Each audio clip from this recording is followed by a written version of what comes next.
사랑하는 영락교회 지체들에게 주 안에서 평화 인사를 전합니다. 오늘은 2022년 9월 16일 금요일입니다. 오늘의 묵상 본문은 욥기 38장 1절로 41절까지의 말씀입니다.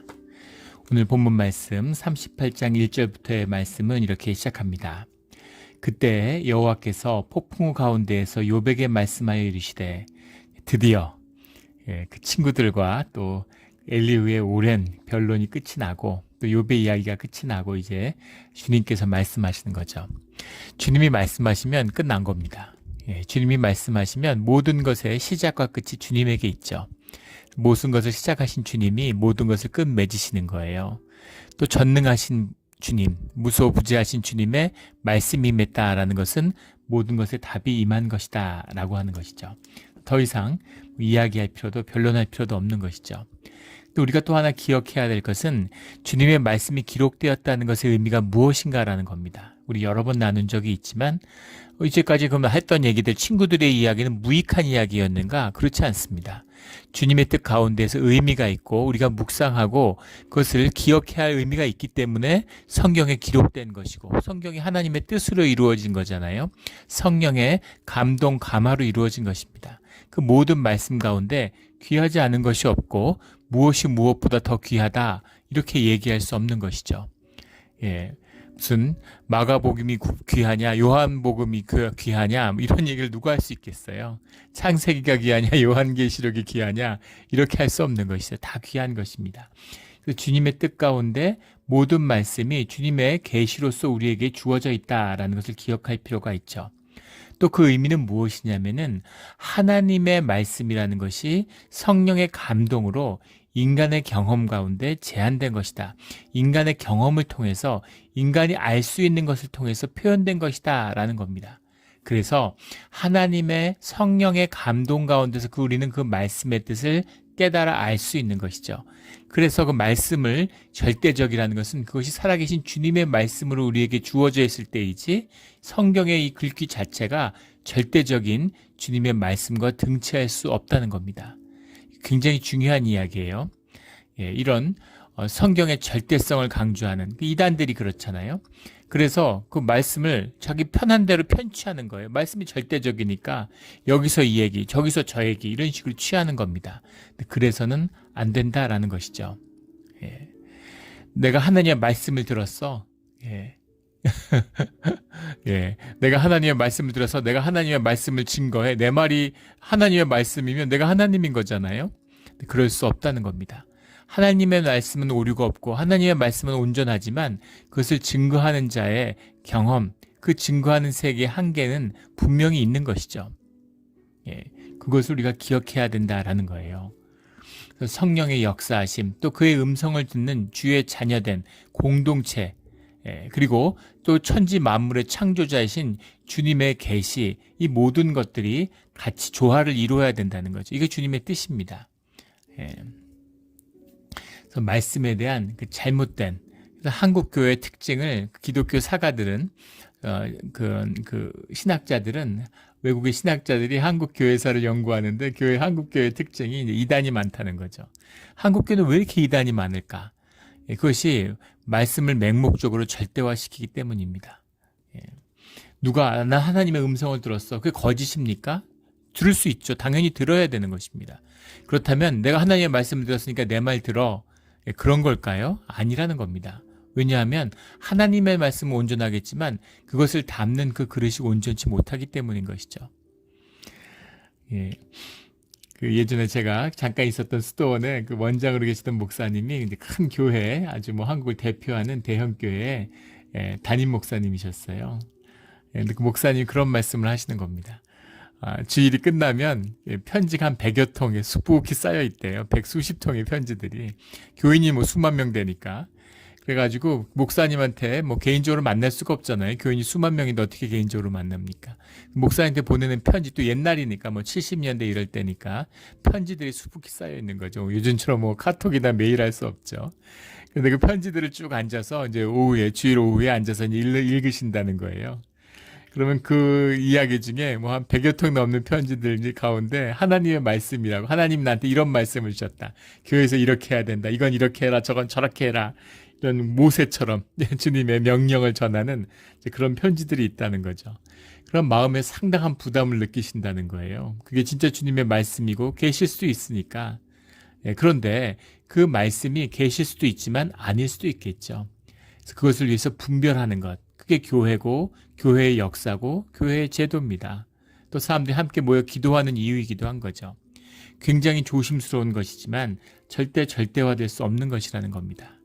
그런 의미에서 성경에 증거된 이 하나님의 말씀이라는 것은 욥의 경험, 욥의 귀를 통해서, 욥의 이해를 통해서 증거된 그 시대의 유다와 그 시대의 지식 가운데 증거된 것이죠. 그때의 세상을 설명하는 주님의 방식과 내가 묘성의 허리를 메었다라고 하시는 표현과 내가 이런 천지를 창조하신 방법에 대한 설명, 이런 거, 이것이 요즘에 이해하고는 맞지 않죠.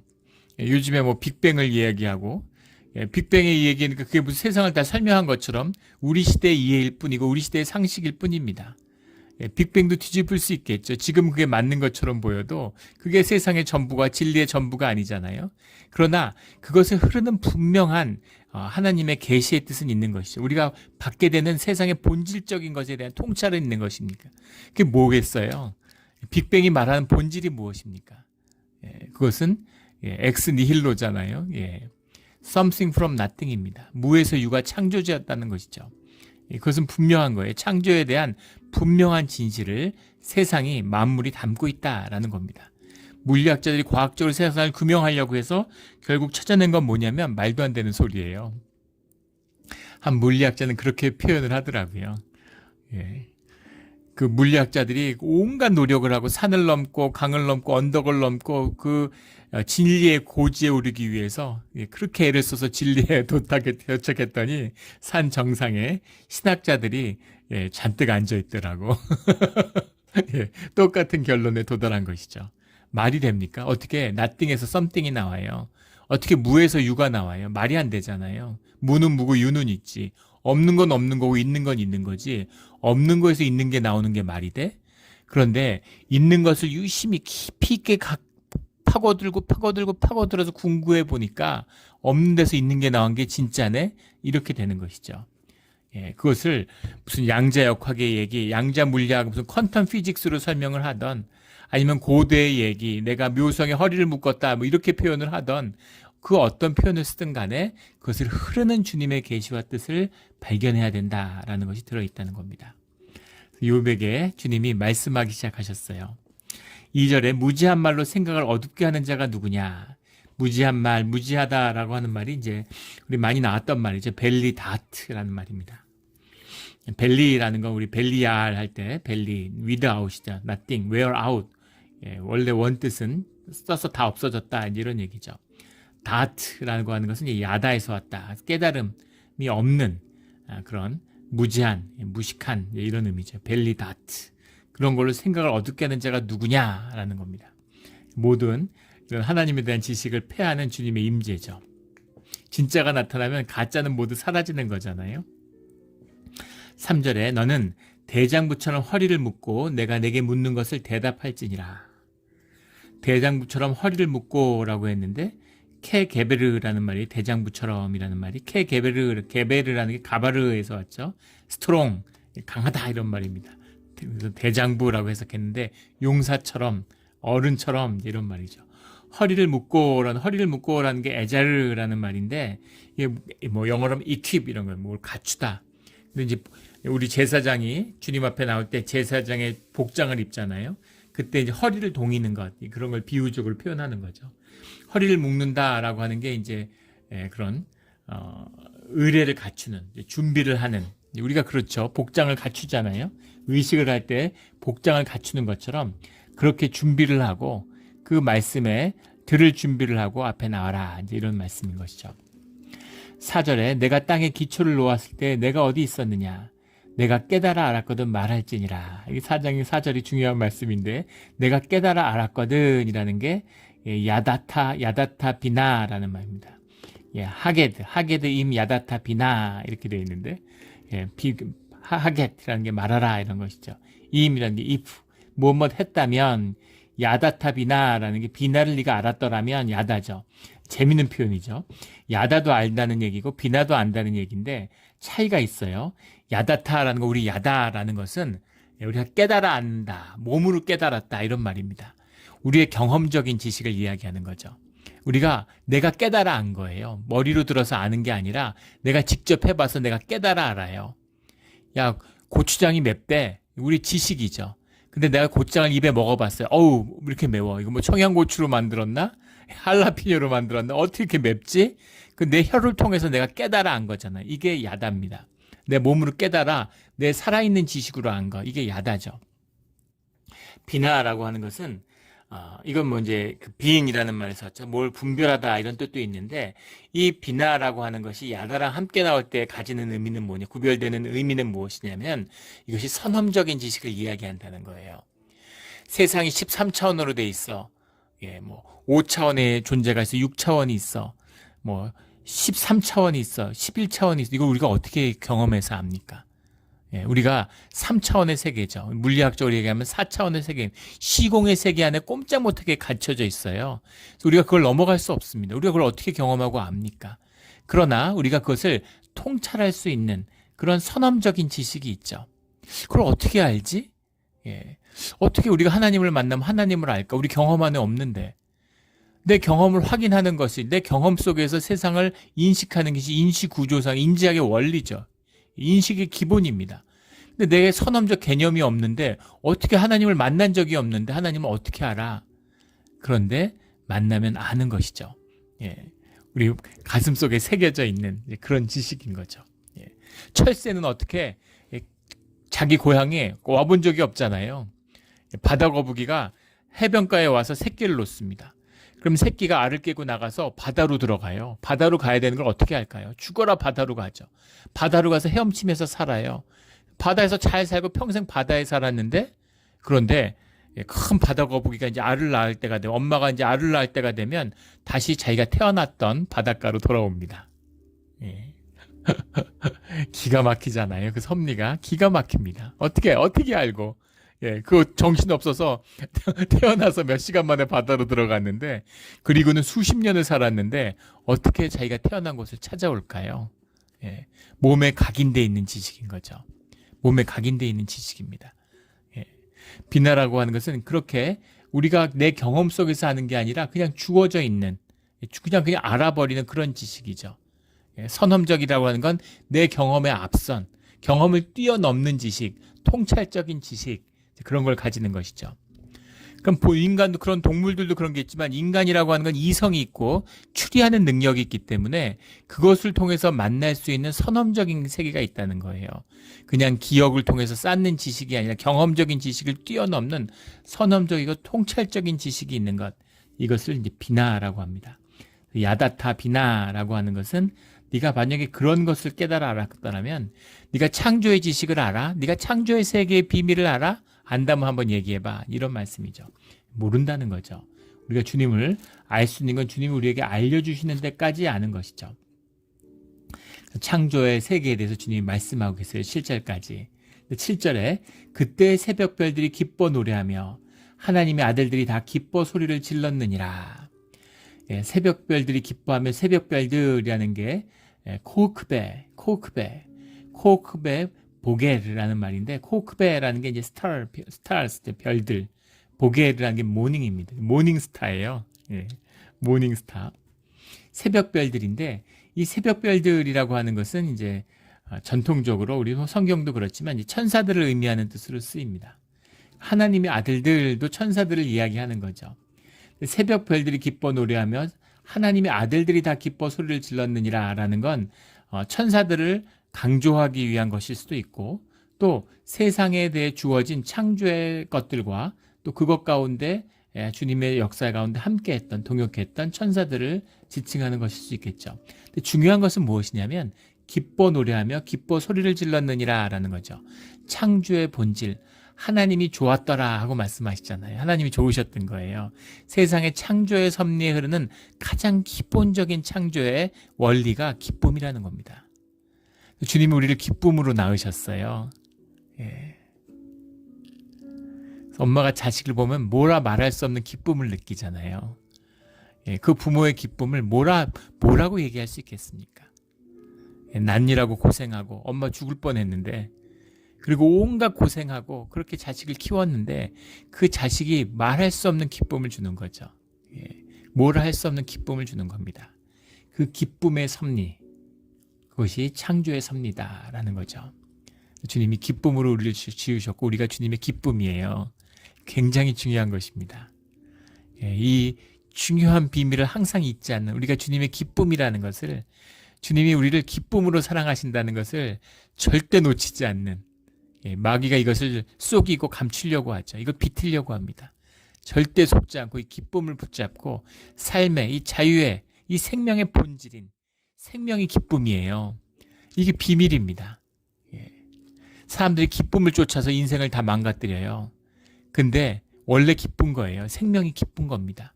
살아있다는 것이, 우리 생명을 깊이 느끼는 게 기쁨이에요. 그래서 기쁨이 우리 안에 있는 겁니다. 밖에 있지 않아요. 예. 우리 생명이 자라날수록, 생명이 왕성할수록 하나님이 기쁨을 느껴요. 아이들 보세요. 예, 10대 생각해 보세요. 예, 그 길에 여자애들이 이렇게 하굣길에 가는데 계속 깔깔대고 계속 깔깔거리고 웃습니다. 뭐가 그렇게 기쁘고 즐거울까요? 예, 아이들 보세요. 너무너무 즐겁고 항상 행복하죠. 예, 생명이 왕성하니까 생명을 느끼는 거예요. 예, 무슨 장난감 갖고 있으면 애들이 기쁘고, 뭐 길에서 무슨 있으면 뭐 안 기쁘고, 애들이 같이 놀이터에서 놀고, 우리 어렸을 때 무슨 놀이터가 있습니까? 또 장난감이 있습니까? 예, 제가 봉천동에서 자랐는데 달동네 골목길에 한 50m도 안 되는 골목길에 아이들 한 200명 살았던 것 같아요. 그래야 애들이 한 100여 명이 공 하나 가지고 축구하고 그랬습니다. 근데 즐겁고 진짜 재밌었어요. 뭐라 말할 수 없는 기쁨이 있었습니다. 기쁨이 안에 있기 때문이죠. 예, 내 방 있고 내 침대 있고, 예, 무슨 거기서 이렇게, 예, 내 방에서 비싼 무슨 장난감 있고 방에서 혼자 놀면 재밌습니까? 예, 그런 게 아니죠. 예, 기쁨이란 건 내 안에 있고 그 기쁨은 생명이 나눠질 때 기뻐지는 거예요. 이 비밀입니다. 삶이 왜곡되고 내 에고가 나를 지배하잖아요. 에고가 뭡니까? 내 육신이 남과 구별됐다는 데 기초한 거짓된 자기 인식이잖아요. 그러니까 거짓이니까 진짜를 누릴 수가 없는 거죠. 생명을 누릴 수가 없는 겁니다. 채울수록 허전하고 가질수록 공허한 것이죠. 예. 비참한 거예요. 그게 결국 찾아내는 게 그 기쁨을 느끼잖아요. 생명의 기쁨을 갈구하잖아요. 근데 기쁨이 없고 공허하니까, 우울하니까 우울증 약 먹고 잠을 못 자가지고, 밤이 되면 잠이 쏟아지고 자고 나면 상쾌하고 이래야 되잖아요. 잠자는 게 뭐 병원 찾아가서 상담하는 일이 돼버린 것이죠. 얼마나 비참합니까? 몸에 좋다는 거 다 먹는데 건강은 점점 나빠지고 이런 것이죠. 생명이 죽으니까. 그래서 결국에는 마약으로 가는 거예요. 온 인류의 5명 중에 1명은 마약을 한다는 거 아닙니까? 미국 사람들은 4명에 1명이 마약을 한대요. 인간이 만들어낸 비즈니스 중에서 옛날부터 있었던 먹는 거, 에너지 이런 건 기본적인 것이죠. 삶과 하나니까. 그런 걸 제외한 있어도 되고 없어도 되는 것 중에 제일 큰 비즈니스가 반도체 산업이라는 거죠. 근데 마약이 반도체 산업보다 더 크다는 거예요. 그거 한 2배쯤 된다고 사람들이 추측합니다. 왜 그러겠어요? 마약을 먹으면 우리 신경, 도파민이라든가 이런 거를 막 자극하잖아요. 아드레날린, 무슨 세로토닌 막 이런 신경물질들이 터져 나오게 해갖고 우울증 약도 마찬가지죠. 우울증이라는 건 세로토닌이 분비가 부족해서 생기는 거 아닙니까? 그래서 그것을 나가지 못하도록, 그것이 몸에서 흡수되지 못하도록 막는 거예요. 수도꼭지를 고장내는 마약이나 하수구를 고장내는 우울증 약이나 뭐가 다릅니까? 아마 한 세대 뒤에는 병원에서 우울증 약을 처방했다는 걸 알고 충격을 받을 겁니다. 우리 한 세대 전에는 약국에서 필로폰, 필로뽕 그걸 사서 먹었어요. 우리 지금 아는 대부분의 마약들 전부 다 제약회사에서 만들었죠. 지금 황당하잖아요. 뭐 옥시코든, 펜타닐 이런 거 요즘 마약 때문에 미국에 1년에 10만 명이 마약으로 죽죠. 핵심이 펜타닐 아닙니까? 옥시코돈 이런 거. 불과 한 세대 전에 1990년대도 약국에서 처방 없이 사 먹을 수 있었던 약이었죠. 미친 짓이죠, 완전히. 어떻게 그럴 수가 있을까? 예. 안에서 저절로 솟아나야 됩니다. 원래 있었던 우리 몸의 마약성 물질이 기쁨을 주는 신경 물질입니다. 이거를 100배를 몰핀보다 800배나 강하다는 거 아닙니까? 그거를 경험해도 몸에 아무 후유증이 없어요.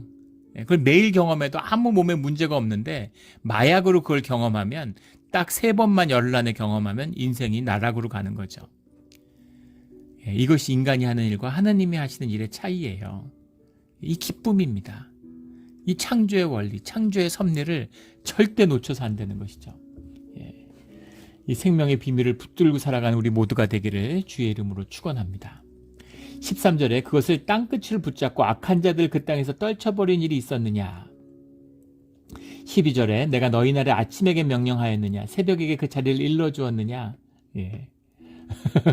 아침이 이렇게 밝아오고 새벽이 그 자리를 일러주었느냐. 기가 막힌 표현이죠. 새벽에게 그 자리를 일러주었느냐. 예. 그 아인슈타인의 특수 상대성 이론. 예. 예, 핵심이죠. 예. 시간이 공간과 분리되지 않는다는 겁니다. 예. 새벽에게 그 자리를 일러주었느냐. 주님의 섭리 가운데 있다. 이런 얘기죠. 그것으로 땅끝을 붙잡고 이렇게 얘기했는데, 땅끝이라고 하는 것이 이 땅끝을 붙잡고라는 게 땅끝이 이제 벅한 보트 이런 말인데 끝난다, 끝이다 이런 말이고 붙잡는 벅한 보트 하아레스 이렇게 썼어요. The end of the earth 이런 겁니다. 땅의 끝을 붙잡았다라는 것이 이제 레에호츠이라는 것인데 이게 재밌는 표현이에요. 땅끝을 붙잡았다라고 이제 표현을 쓰고 있는데 땅끝을 붙잡고 악한 자들을 땅에서 떨쳐버렸느냐. 이게 해가 떠오르는 것을 상징적으로 표현하고 있는 거예요. 땅끝을 붙잡았다는 게 빛이 임해서 빛이 마치 그 땅을 옷자락처럼 표현한 거죠. 땅의 끝을 이렇게 붙잡았다 이런 표현을 썼는데 이것이 이제 해가 떠가지고 아침에 새벽에 이렇게 해가 뜨면 땅에 햇볕이 쫙 그 비치는 이제 그 모습을 이렇게 땅끝을 손으로 붙잡는 것 같이 이렇게 의인화해서 설명하고 있는 거죠. 그 모든 섭리의 주권을 주님이 갖고 있다. 이런 얘기입니다. 악한 자를 그 땅에서 떨쳐버린 일이 있었느냐. 무슨 얘기냐면 밤이 돼가지고 도둑질을 하고 밤에 나쁜 짓을 하잖아요. 근데 새벽이 드러남으로써 어둠의 빛이 임함으로써 악한 자들의 악행이 한 번에 드러나게 하는 일, 그 일을 누가 할 수 있겠느냐.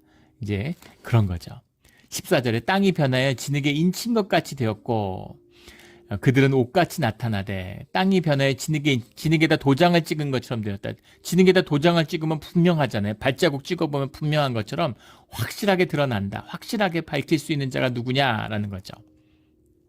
그래서 그들은 옷같이 나타나되 그들이 누구냐에 대한 해석이 이제 엇갈리는데 하나는 악한 자들이다. 그들이 분명히 드러났다. 이렇게도 얘기하고 앞에 나오는 아침이다, 새벽이다 뭐 이렇게도 얘기하는데 뜻은 통하는 것이죠. 분명한 것은 어두울 때가 있고 밖을 클 때가 있는데 그 모든 일들을 누가 하는 것이냐? 주님이 하셨다. 이런 말씀입니다. 19절에 어느 것이 광명이 있는 곳으로 가는 길이냐? 어느 것이 흑암이 있는 곳으로 가는 길이냐? 단순한 흑암이 아니라 이게 코셰크라는 말이죠. 베코셰크라는 게 이제 카샤크라는 말에서 한다. 카샤크라는 말이 영어로 하면 to be, being, 존재예요. 이것이 창세기 1장 2절에 나오는 흑암입니다. 모든 만물이 빛에 대비되는 빛의 없음을 의미하는 어둠이 아니라 성경에서 말하는 흑암이라고 하는 건 창조 이전의 세계, 창조가 끌어져 나온 그런 세계죠. 요즘식으로 표현하면 요즘 우리에게 말씀하신다 그러면 너희가 다크메러를 본 적이 다크메러가 진짜 있는지 없는지도 모르죠 우리는. 하지만 다크메러를 너희들이 본 적이 있느냐 이런 얘기나 마찬가지예요. 너희가 놈이라는 걸 아느냐 이런 얘기죠. 이걸 누가 할 수 있겠느냐 이런 얘기입니다. 21절에 내가 아마도 알리라 내가 그때 태어났으리니 너의 횟수가 많음이니라. 이 말씀에 대한 완전히 엇갈리는 두 개의 논의가 있습니다. 내가 아마도 알리라. 내가 그때 태어났으리니 너의 횟수가 많음이니라. 이게 주님이 약간 네가 알겠느냐 반어적인 표현이다. 네가 나이가 많고 너의 연륜을 자랑하는데 네가 충분히 노인이고 연륜이 많으니까 이걸 알겠네? 너의 횟수가 많으니까 네가 창조의 섭리를 알겠네? 이런 식으로 반어적으로 얘기한 것이다. 그런 해석이 있습니다. 또 다른 해석은 네가 태 속에서부터 주님이 창세 이전부터 나를 주님 안에서 구별했다라고 하는 그 고백처럼 우리의 생명이라는 것이 원래 주 안에 있었기 때문에 우리가 육신에 가려서 그래서 알지 못하는 것이지 우리가 깨어나면 그러면 우리가 어떻게 주님께 가면 주님이 주님인지를 처음 봤는데 영이신 주님을 처음 봤는데 우리가 어떻게 알 수 있을까? 그 우리가 영으로 주님을 경험했기 때문에 아는 것이죠. 우리의 영이 아는 것이 우리의 영이라는 육의 경험이라면 알 수 없는 것이고 사라져버리는 것일 텐데 우리의 영은 주님이 우리에게 부어주신 거잖아요. 그래서 그 영이라는 건 원래 주님과 하나였죠. 그래서 창세 이전부터 주님과 함께 했다는 겁니다. 그래서 이미 네가 깨달아 알게 된다면 네가 나와 하나가 되었다면 그렇다면 그 모든 것을 네가 알 수 있을 것이다 라는 의미다. 그런 해석은 우리 장로교의 해석, 예정론하고 딱 들어맞는 해석이죠. 뭐가 맞을까요? 그런데 문자적으로 보면 마치 엘리후나 친구들처럼 욥을 빈정대는 것처럼 그렇게 느껴져요. 근데 주님이 하나님이 지금 이 상황에서 욥에게 말씀을 증거하시는데 직접 이것도 굉장히 놀라운 말씀이죠. 그런데 농담을 하신다? 뭐 농담하실 수 있죠. 반어적으로 얘기를 너 나이 참 많구나. 주님이 이런 식으로 얘기를 하실까? 너무 가볍지 않나? 이제 이런 생각을 하죠. 가벼우실 수도 있습니다. 누가 알겠습니까? 두 가지 해석 다 가능해요. 그러나 저는 주님이 그런 그 주님과 창세 이전부터 함께했던 그 연수를 말씀하시는 것으로 보는 것이 더 맞지 않을까 하는 것은 이제 제 생각입니다. 그렇게 해석들이 이제 갈려지고 있다라는 것이죠. 또 재미있는 말씀의 해석이 31절에 나와요. 주님이 이 자연의 섭리 가운데 있는 모든 주님의 말씀들을 쭉 얘기하고 계시죠. 근데 31절의 말씀에 보면 이게 해석이 좀 그런데 내가 묘성을 메어 묶을 수 있으며 삼성의 띠를 풀 수 있겠느냐 이렇게 얘기하십니다. 묘성을 메어 묶을 수 있으며 삼성을 띠를 풀 수 있겠느냐 얼음이 누구에서 났겠느냐 비는 아비가 있느냐 이슬방울은 누가 낳았느냐 주님이 창조의 섭리의 주인이 주님이신 걸 말씀하고 있는데 묘성을 메어 묶을 수 있으며 라고 하는 이 해석인데 묘성이라고 하는 건 이제 키마흐라는 겁니다. 뒤에 삼성의 띠를 풀 수 있겠느냐라는 건 뭐 별 문제가 없어요. 캐시라는 말인데 오리온 별자리를 얘기하는 거죠. 근데 묘성을 메어 묶을 수 있으며 근데 묘성이라는 말은 이제 키마흐라는 건데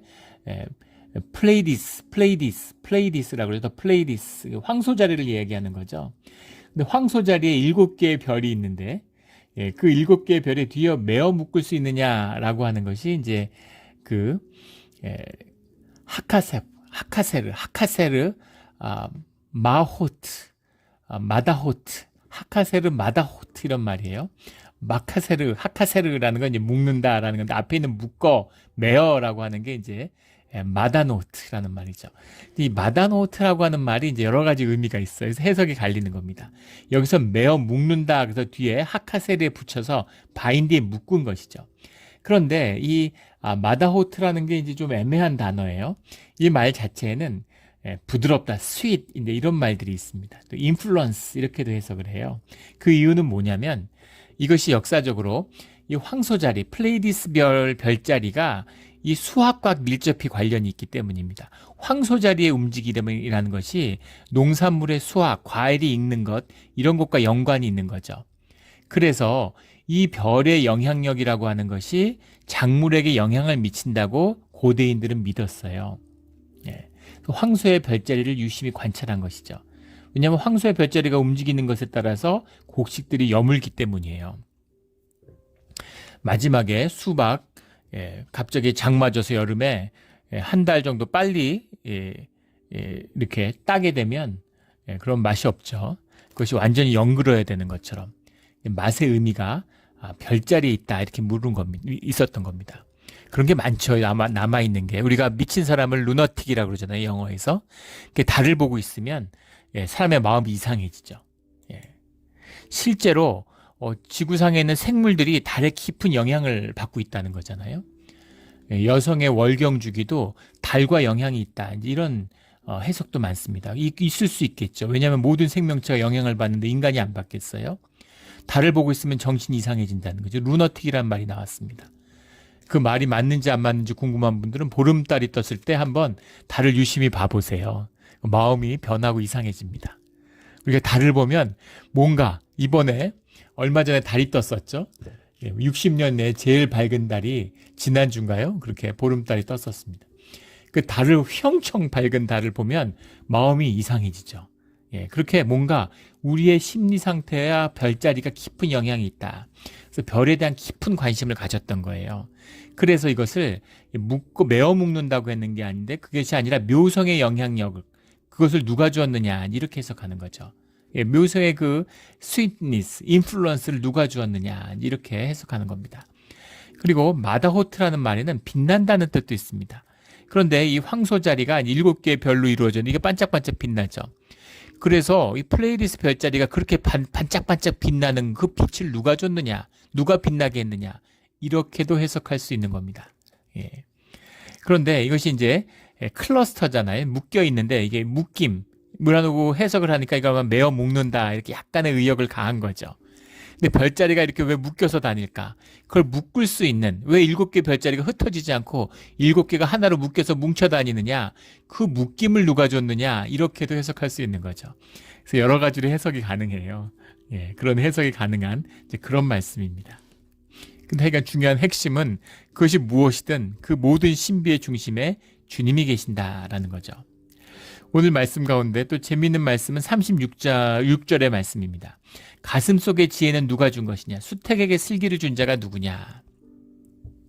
이게 진짜 이상한 해석이죠. 수탉에게 슬기를 준 자가 누구냐?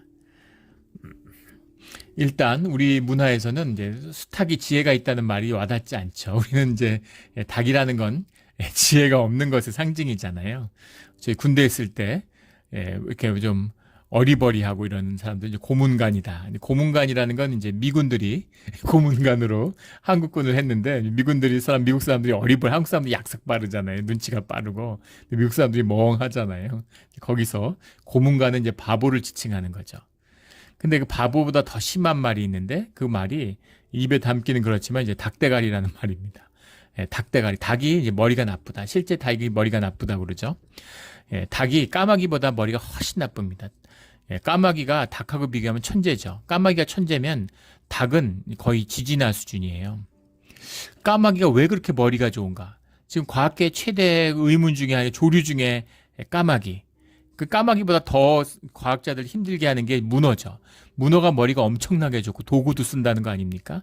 근데 문제는 문어는 무척추 동물이에요. 무척추 동물인데 문어가 개보다 머리가 좋다는 거죠. 이게 말이 되느냐 하는 거. 문어는 왜 그렇게 머리가 좋을까? 까마귀는 왜 그렇게 머리가 좋을까? 같은 새인데 비둘기는 머리가 나쁜데 왜 까마귀는 머리가 좋을까? 이런 거죠. 근데 닭은 기억력이 3초를 안 넘는다 그러죠. 닭을 보면 맨날 두리번 거리잖아요. 그게 이제 기억력이 초단기 기억력 때문에 그렇다 이러는데 수탉에게 슬기를 준 자가 누구? 이게 도대체 무슨 소리냐 하는 게 와닿는 거죠. 일단 본문을 보면 미 나탄 라세키위 비나 이렇게 되어 있습니다. 미라는 게 후죠. 누가 나탄 기분 이런 거 누가 주었었느냐 이런 겁니다. 라세키위라는 건 이제 우리 심장, 가슴 이런 거죠. 그리고 비나라는 건 우리 앞에 나왔던 야다와 이제 비교되는 깨달음이죠. 지식입니다. 깨달음보다는 선험적 지식이죠. 누가 심장에 지식을 주었느냐 이게 원문이에요. 근데 왜 수탉에게 슬기를 주었느냐가 누구냐 이런 식으로 해석을 해. 수탉은 도대체 어디서 왔냐는 거죠. 왜 해석을 이렇게 했을까? 진짜 이상한데 왜 이렇게 해석을 했을까라는 걸 추적해 보면 앞에 나오는 가슴 속의 지혜는 누가 준 것이냐 하는 것과 관련이 있습니다. 이게 미사트, 바트오트, 하크마 이런 말이에요.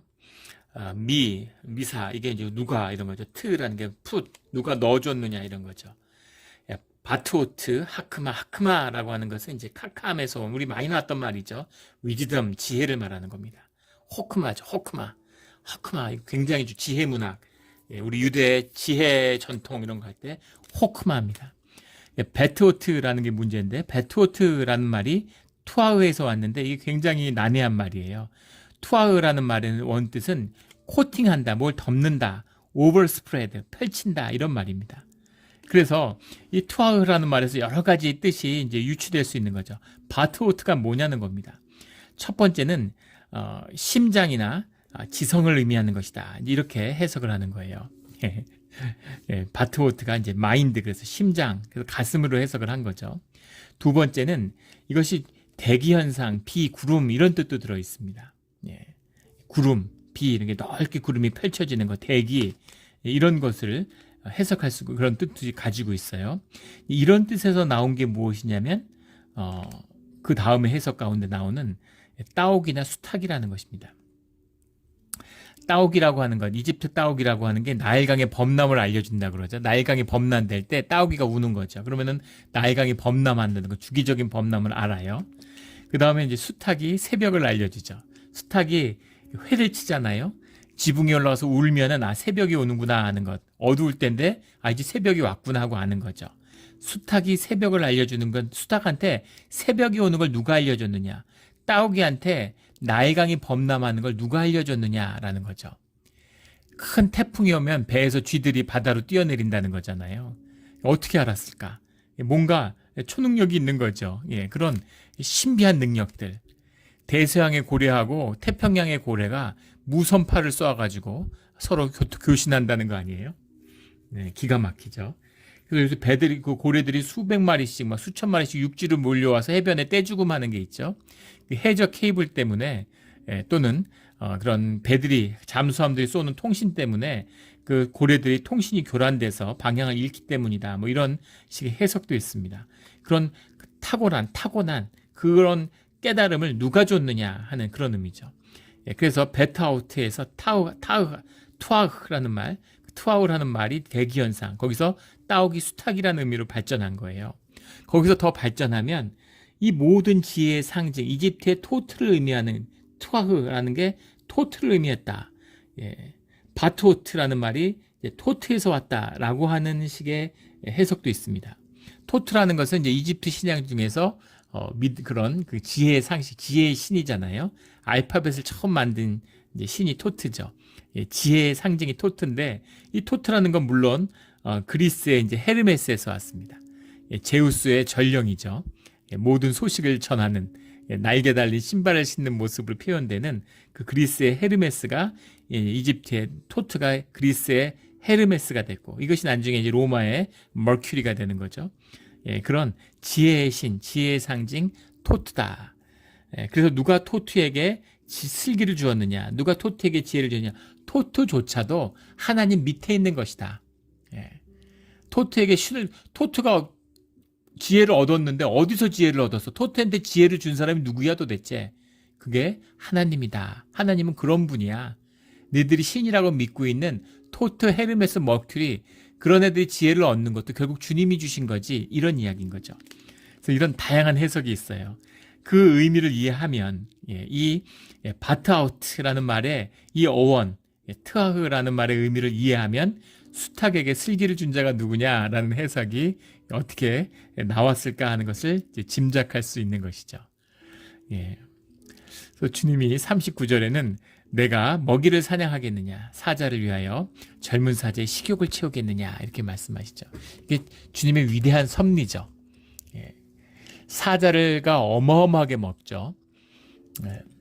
지금 우크라이나의 동물원에 동물들이 굶어 죽는 이야기들. 그 경제가 어려우면 이렇게 동물원에 동물을 키우는 게 어려워지죠. 그 엄청나게 먹으니까 이게 유지한다는 게 보통 일이 아닙니다. 근데 자연에 풀어놓으면 알아서 다 먹고 살잖아요. 이 연못 같은 거, 그 어항 같은 거 관리해 본 분들은 다 아시죠. 어항 관리하는데 수질 관리가 쉽지 않습니다. 특히 연못 같은 거 파가지고 마당에도 연못 만드는 사람들은 열에 거의 100에 99은 실패한다 그러죠. 수질 관리가, 녹조가 너무너무 심하고 그 수질 관리가 어렵기 때문이에요. 물을 넣어놓으면 썩잖아요. 그래서 그걸 하기 위해서 인위적으로 그것을 물을 뽑아내어서 그걸 이제 계속 정화기에 돌리면 전기 비용도 어마어마하고 그 정화기를 수조를 계속 청소해주고 고치는 것도 어마어마한 겁니다. 그러지 않으려면 밖에서 물을 계속해서 부어야 되는 거죠. 예. 그래서 수주를 관리한다는 게 얼마나 물이 고여 있다는 건 곧 썩는다는 얘기예요. 근데 놀랍지 않습니까? 예, 레이크타워 같은 거 안 썩잖아요. 5대호 이런 거 안 썩잖아요. 예.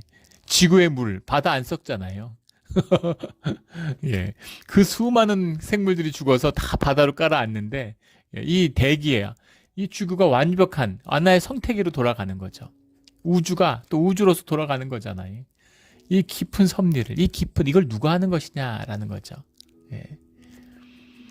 이 바닷물이 2도만 올라가도 인류가 멸종한다는 거 아닙니까? 근데 온수구라는 게 있어서 거기서 엄청나게 뜨거운 물이 솟아오르는데 그 모든 것이 조화돼서 바닷물의 온도가 유지되고 있다는 거죠. 예. 이 달이라는 게 왜 달은 이렇게 클까? 세상에 자기 위성의 자기 크기보다 3분의 1이나 되는 그런 크기의 위성을 갖고 있는 별이 어디 있어요? 달이 그렇게 크기 때문에 지구의 생태계가 유지될 수 있다는 거 아닙니까? 예. 이게 우연의 산물일까요? 수천 가지 우연이 합쳐져서 이런 일이 가능한 걸까요? 예, 주님의 역사하심입니다. 이 모든 섭리와 역사의 주인인 주님, 그 주님이 오늘 우리의 삶에 개입하시고 우리와 대화하신다는 거예요. 우리에게 말씀을 주시는 겁니다. 이 깊은 비밀을 깨달아 아는 우리 모두가 되기를 주의 이름으로 축원합니다. 아멘. 기도드리겠습니다. 하나님 아버지 감사합니다. 누가 주님을 알 수 있겠습니까? 그러나 주님이 주님을 우리에게 알려주시니 감사합니다. 누가 주님의 말씀을 받을 수 있겠습니까? 하지만 주님이 성령의 역사로 우리를 주님 안에서 말씀으로 살아갈 수 있게 해주시니 감사합니다. 이 은혜를 결코 놓치지 않는 주님과 늘 말씀으로 함께하는 우리의 신앙의 길이 되기를 소원합니다. 감사하며 예수 그리스도 이름으로 기도드렸습니다. 아멘.